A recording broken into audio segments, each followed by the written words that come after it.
नमस्कार दोस्तों, स्वागत है आपका हमारे YouTube चैनल ऑनलाइन स्टडी 07 पर। तो दोस्तों, कैसे हैं आप सभी लोग। उम्मीद करता हूं आप सभी अच्छे होंगे, घर पर होंगे, सुरक्षित होंगे और जमकर तैयारी कर रहे होंगे। तो दोस्तों, जैसा कि थंबनेल देख रहे हैं आप, इंटरव्यू क्लास है, चौथी क्लास है ये, और जूनियर असिस्टेंट 2016। इसमें इस वीडियो में क्या करेंगे, साइंस के जो भी प्रश्न आ सकते हैं उन सभी प्रश्नों को कवर करेंगे। तो एक बार आप ध्यान से देखिएगा और मैं केवल टॉपिक दे दूंगा और उसके बारे में आपको बता दूंगा। तो आप ध्यान से उसको नोट कर लीजिएगा या वीडियो को बार बार देख लीजिएगा, तो आपको वो प्रश्न याद हो जाएंगे। और साइंस आपकी 3 है, एक तो फिजिक्स है, केमिस्ट्री है और बायो है। लेकिन इस वीडियो में मैंने फिजिक्स के सभी मेन जितने भी इम्पोर्टेंट टॉपिक हैं सभी टॉपिक ले लिए हैं, और कोशिश करूँगा एक वीडियो में ही ख़त्म कर दूँ, और नहीं तो 2 वीडियो में तो निश्चित ही ख़त्म कर दूँगा। और जो भी इम्पोर्टेंट है सारा कुछ इस वीडियो में होगा। और वीडियो शुरू करने से पहले जो भी लोग नए हैं उस चैनल को सब्सक्राइब कर लें और बेल आइकन जरूर दबा दें। तो चलिए अब हम वीडियो शुरू करते हैं।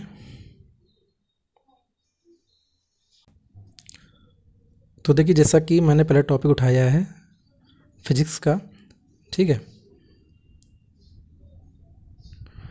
फिजिक्स का मैंने टॉपिक उठाया। जैसे मान लीजिए आपसे कोई भी क्वेश्चन साइंस में फिजिक्स से पूछता है तो कौन कौन से क्वेश्चन पूछ सकता है, या अभी पिछले जो अभी तक इंटरव्यू हुए हैं उसमें कौन कौन से क्वेश्चन पूछे गए हैं, वो सारे क्वेश्चन इसी में कवर करने की कोशिश करूँगा। तो अदिश और सदिश बहुत ही इंपॉर्टेंट है, पूछा जाता है। आपको मैंने आपको टॉपिक बता दिया, मैं बता देता हूँ क्या है ये अदिश और सदिश। तो देखिए, अदिश जिसमें दिशा नहीं होती है, सुनते जाइएगा, और सदिश वो जिसमें दिशा भी होती है और परिमाण होता है। परिमाण और दिशा जिसमें दोनों होती है वो सदिश, और जिसमें केवल दिशा होती है वो अदिश। इसको याद करने का सबसे अच्छा तरीका है, क्योंकि आपसे हो सकता है एग्जाम्पल पूछ दे कि बताइए विस्थापन में सदिश है कि अदिश है, वेग अदिश है कि सदिश है, विद्युत अदिश है कि सदिश है, विद्युत धारा अदिश है कि सदिश है, ठीक है। इस तरह से आपसे पूछ सकता है। तो एक बार ध्यान रखिएगा, जिसमें भी वा लगा होगा या बा होगा तो वो सारे ही सदिश होते हैं लगभग। मैं आपको एक बार उदाहरण से सारे बता देता हूँ। देखिए, सदिश का सुनिएगा ध्यान से, बहुत अच्छी ट्रिक है। विस्थापन, वेग, त्वरण, संवेग, आवेग, बल, बलागुण, विद्युत धारा, क्षेत्रफल, ये थोड़ा अलग है, विद्युत चुंबकीय गुरुत्वीय क्षेत्रों की तीव्रता, ये सारे सदिश हैं। और सभी में देखिएगा आप वाह है या बा है। एक बार फिर से नोट कर लीजिएगा, विस्थापन, वेग, त्वरण, संवेग, आवेग, बल, बलागुण, विद्युत धारा, घनत्व, क्षेत्रफल, विद्युत चुंबकीय गुरुत्वीय क्षेत्रों की तीव्रता, ठीक। आदेश देख लीजिएगा, बाकी जो बचेगा वो आदेश हो जाएगा। जैसे कार, ऊर्जा, शक्ति, दाब, विद्युत धारा, ताप, कोण, द्रव्यमान, आयतन, घनत्व, समय, दूरी, चाल आदि, ठीक। इनमें दिशा की जरूरत नहीं पड़ती है। फिर आपको मात्रक याद रखने हैं। मात्रक मैं एक बार में आपको सारे रिवाइज करा देता हूँ, ध्यान से सुनिएगा। देखिए, लंबाई का मीटर होता है, द्रव्यमान का किलोग्राम होता है, समय का सेकंड होता है, विद्युत धारा का एम्पियर होता है, ताप का केल्विन होता है, पदार्थ की मात्रा का मोल होता है, जो तीव्रता का कैंडेला होता है, कार्य तथा ऊर्जा का जूल होता है, ऊष्मा गति का ताप होता है केल्विन, बल का न्यूटन, क्षेत्रफल का वर्ग मीटर, आयतन का घन मीटर, चाल का मीटर प्रति सेकेंड, समतल कोण का रेडियन, ठोस कोण का स्टेरेडियन, आवेग का न्यूटन सेकेंड, कोणीय संवेग का किलोग्राम वर्ग मीटर प्रति सेकेंड, दाब का पास्कल, शक्ति का वाट, पृष्ठ तनाव का न्यूटन प्रति मीटर, श्यानता का न्यूटन सेकेंड प्रति वर्ग मीटर, विद्युत आवेश का कूलाम, विभवांतर का वोल्ट, विद्युत प्रतिरोध का ओम, विद्युत धारिता का फैराडे, प्रेरक का हेनरी, चुंबकीय फ्लक्स का वेबर, ज्योति फ्लक्स का ल्यूमेन, प्रदीप्त घनत्व का लक्स, तरंग दैर्घ्य का एंगस्ट्रॉम, ठीक। ये क्लास थोड़ी स्पीड से चलेगी, ये केवल आपको रिवीजन करवाने के लिए है, ना कि आपको डिटेल में नोट कराने के लिए। आप चाहें तो नोट कर लीजिएगा, नहीं तो 1 से 2 बार वीडियो देख लीजिएगा, आपको याद हो जाएगा। ये केवल इसलिए बता रहा हूँ ताकि आपको मालूम रहे कि क्या क्या पूछा जा सकता है, ठीक। अब हम बात कर लेते हैं संवहन, विकिरण, चालन। ये भी पूछा जा सकता है। तो देखिए, जो चालन होता है ये केवल ठोसों में ही इसका संचरण होता है। इसके उदाहरण से आप समझ जाएंगे। जैसे सभी धातुएं, जैसे मान लीजिए लोहा है, इसको हम अगर गर्म करेंगे तो यहाँ पर गर्म करेंगे और इसका जो ताप है यहाँ तक भी पहुँच जाएगा। तो ये केवल ठोस में ही संचरण करता है, जैसे मानव शरीर हो गया या अम्लीय जल। तो आप समझ गए, चालन जो है ठोस में ऊष्मा का संचरण होता है। इस विधि में ठोस में ऊष्मा का संचरण होता है। दूसरा, और जो आपके संवहन है ये द्रव तथा ठोस दोनों में होते हैं, दोनों में ऊष्मा का संचरण करते हैं। फिर आपका बच गया विकिरण, यह निर्वात में। निर्वात में मतलब विकिरण, जैसे सूर्य की रोशनी आती है तो ये जो ऊष्मा का संचरण होता है ये निर्वात में होता है। ठीक, सूर्य से जो पृथ्वी तक ऊष्मा जो आती है वो विकिरण विधि से ही आती है, ध्यान रखिएगा। अब बात कर लेते हैं अवतल लेंस और उत्तल लेंस की। ये भी इम्पोर्टेंट है और ये भी निश्चित है, अगर पूछा जाएगा तो इससे तो निश्चित ही पूछा जाना चाहिए।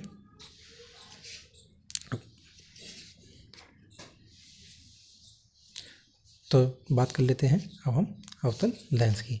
अवतल लेंस क्या होता है, और देखिए जो अवतल लेंस होता है इसको हम अपसारी लेंस भी बोलते हैं, इतना आपको याद रखना है। ठीक, और इसका जो उपयोग होता है वो निकट दृष्टि दोष में होता है। इस वाला टॉपिक जो निकट दृष्टि दोष है इसमें इसका उपयोग होता है। उत्तल लेंस का दूर दृष्टि दोष में होता है और इसको बोलते हैं अभिसारी। ठीक, अपसारी में क्या होता है, इसकी जो फोकस दूरी होती है वो ऋणात्मक होती है और अपसार का अर्थ होता है फैलना। और ये क्या होती है, जैसे ये मान लीजिए लेंस हो गया, ये जब भी करने जाती है तो ये फैल जाती है, समझे। और जो उत्तल लेंस होता है जो इस तरह का होता है उत्तल लेंस, इसमें जब भी जाएगी तो ये आगे जाकर एक जगह पर इकट्ठी हो जाएगी। आप समझ गए होंगे। उत्तल लेंस, अवतल लेंस जो है वो निकट दृष्टि दोष में इसका उपयोग, उत्तल लेंस का दूर दृष्टि दोष में। अवतल लेंस को अपसारी लेंस, इसको अभिसारी लेंस। ठीक, इतना आपको याद रखना है। और कुछ भी याद रखना हो तो ये याद कर लीजिए, घड़ी के पुर्जे देखने के लिए उत्तल लेंस का प्रयोग। ठीक, अब आ जाते हैं, तीसरा हमारा टॉपिक है ओम का नियम। आज और भी कुछ छूट रहा हो तो आप मुझे कमेंट करके ज़रूर बता दीजिएगा एक बार, ताकि मैं अपने हिसाब से आपको आंसर दे दूँ। ओम के नियम में आप इसका सूत्र याद रखिएगा। इसका सूत्र होता है V बराबर IR। ठीक, ये ज़रूर याद रखिएगा। और इसका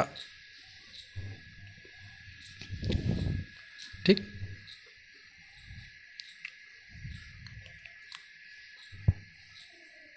फिर बात कर लेते हैं श्रेणी क्रम और समांतर क्रम। जैसे आपसे पूछ लेगा जो हमारे घरों में लाइट लगी है वो श्रेणी क्रम में है या समांतर क्रम में है। जो झालर वगैरह लगाते हैं वो श्रेणी क्रम में होती है कि समांतर क्रम में होती है।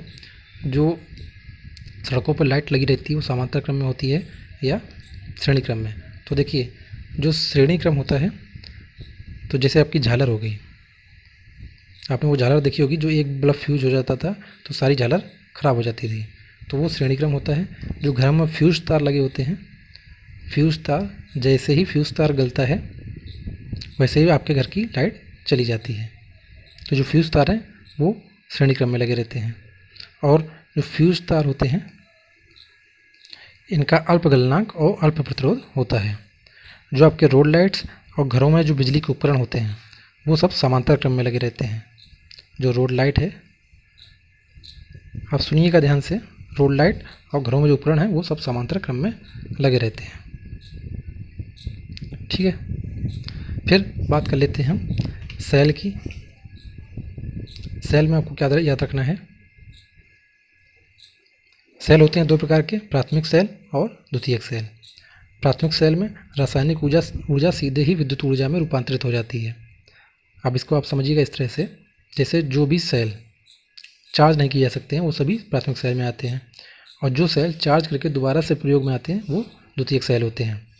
तो प्राथमिक सेल में रासायनिक ऊर्जा सीधे ही विद्युत ऊर्जा में रूपांतरित हो जाती है। इसमें दो उदाहरण देख लीजिएगा। मरकरी सेल, ये मैं प्राथमिक सेल की बता रहा हूँ, मरकरी सेल। दूसरा आपका द्वितीयक सेल दूसरा आपका हो गया शुष्क सेल, ये प्राथमिक के ही हैं शुष्क सेल। तो मरकरी सेल में वो आते हैं जैसे सुनने वाली मशीन, घड़ी, कैलकुलेटर, कैमरा, घड़ी, कैलकुलेटर और कैमरा। और दैनिक जीवन में जो प्रयुक्त होने वाला सेल होता है वो शुष्क सेल होता है आपका। प्रद्युतिक सेल क्या होते हैं? वो सेल जिनकी विद्युत ऊर्जा को रासायनिक ऊर्जा में और रासायनिक ऊर्जा को विद्युत ऊर्जा में परिवर्तित किया जा सकता है। ठीक, इसमें जो द्वितीयक सेल होते हैं इनमें H2SO4 भरा रहता है। बस इतना ही आपको याद रखना है, ज़्यादा कुछ याद नहीं रखना है। जैसे आपके जो मोबाइल की बैटरी वगैरह हो गई, ये सब द्वितीयक सेल में आते हैं और इसको कहते हैं क्षारीय संचायक सेल। बस इतना आपको याद रखना है। चुंबकीय फ्लक्स का मात्रक वेबर होता है, ये भी ध्यान रखना है। ऊर्जा संरक्षण का नियम, ऊर्जा को न तो नष्ट किया जा सकता है, ऊर्जा संरक्षण का नियम पढ़ लेते हैं। ऊर्जा संरक्षण के नियम जो है वो कहता है कि ऊर्जा को न तो उत्पन्न कर सकते हैं और ना ही नष्ट कर सकते हैं, केवल एक रूप से दूसरे रूप में परिवर्तित कर सकते हैं। तो ये आपका है ऊर्जा संरक्षण का नियम। अब कुछ चीज़ें हम याद कर लेते हैं। ऊर्जा रूपांतरण करने वाले उपकरण, जैसे विद्युत बल्ब है तो विद्युत ऊर्जा से ऊष्मा ऊर्जा एवं प्रकाश ऊर्जा में। विद्युत सेल है वो रासायनिक ऊर्जा से विद्युत ऊर्जा में। मोमबत्ती है वो रासायनिक ऊर्जा से प्रकाश ऊर्जा में व ऊष्मा ऊर्जा में। इलेक्ट्रॉनिक सेल जो है वो प्रकाश ऊर्जा से विद्युत ऊर्जा में। डायनेमो जो है वो यांत्रिक ऊर्जा से विद्युत ऊर्जा में। विद्युत मोटर जो है विद्युत ऊर्जा से यांत्रिक ऊर्जा में। लाउड स्पीकर विद्युत ऊर्जा से ध्वनि ऊर्जा में। माइक्रोफोन ध्वनि ऊर्जा से विद्युत ऊर्जा में। सितार यांत्रिक ऊर्जा से ध्वनि ऊर्जा में। इंजन ऊष्मा से यांत्रिक ऊर्जा में। ट्यूबलाइट विद्युत ऊर्जा को प्रकाश ऊर्जा में। तो ये जो आज का मेरा टॉपिक है, और इसके बाद जो मैं बनाऊंगा उसमें भी कुछ टॉपिक आपके कवर कर दूंगा। जो ऊर्जा रूपांतरण करने वाले उपकरण हैं इसको एक बार दोबारा देख लीजिएगा। विद्युत बल्ब जो विद्युत ऊर्जा से प्रकाश और ऊष्मा ऊर्जा में। विद्युत सेल रासायनिक ऊर्जा से विद्युत ऊर्जा में। मोमबत्ती रासायनिक ऊर्जा से प्रकाश व ऊष्मा ऊर्जा में। इलेक्ट्रॉनिक सेल प्रकाश ऊर्जा से विद्युत ऊर्जा में। डायनेमो यांत्रिक ऊर्जा से विद्युत ऊर्जा में। विद्युत मोटर विद्युत ऊर्जा से यांत्रिक ऊर्जा में। लाउड स्पीकर विद्युत ऊर्जा से ध्वनि ऊर्जा में। माइक्रोफोन ध्वनि ऊर्जा से विद्युत ऊर्जा में। सितार यांत्रिक ऊर्जा से ध्वनि ऊर्जा में। इंजन ऊष्मा से यांत्रिक ऊर्जा में। ट्यूबलाइट विद्युत ऊर्जा को प्रकाश ऊर्जा में।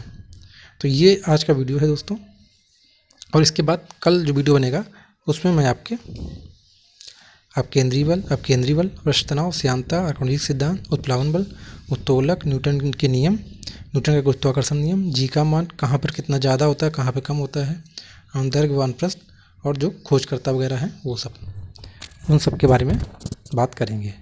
तो दोस्तों ये था हमारा आज का वीडियो। अगर वीडियो आपको पसंद आया है तो चैनल को सब्सक्राइब जरूर कर दें और बेल आइकन जरूर दबा दें, ताकि जो भी नेक्स्ट वीडियो डाली जाएगी उसका नोटिफिकेशन आप तक पहुंच जाए। और वीडियो आपको कैसा लगा कमेंट करके ज़रूर बताइएगा। और आप अपनी भी पढ़ाई करते रहिए, मेरे वीडियो के साथ साथ आप अपने भी हिसाब से तैयारी करते रहिए। और चैनल के ही केवल मेरे वीडियो के भरोसे ही मत रहिएगा, आप अपना खुद भी पढ़ते रहिएगा, क्योंकि मेरा मानना है कि सीधा साफ बोलना सही रहता है। क्योंकि मैं दिन में बनाता हूँ एक वीडियो, ठीक है, बहुत जाता है 2 दिन में एक वीडियो। और आप क्या है तो आपके पास हैं 24 घंटे, जिसमें से 16 घंटे आपके पास हैं, आप कुछ भी जाके पढ़ सकते हैं। तो आप अपने जो इंटरव्यू की तैयारी है आप अपने हिसाब से भी करते रहिएगा। बाकी जो भी मुझसे जितना हो सकता है वो मैं कर रहा हूँ आपके लिए। और बस आप लोग अपना प्यार बनाए रखें और चैनल को ज़्यादा से ज़्यादा सब्सक्राइब करते रहें और वीडियो को ज़्यादा से ज़्यादा शेयर कर दें। तो चलिए दोस्तों, पढ़ते रहिए, तैयारी करते रहिए। धन्यवाद।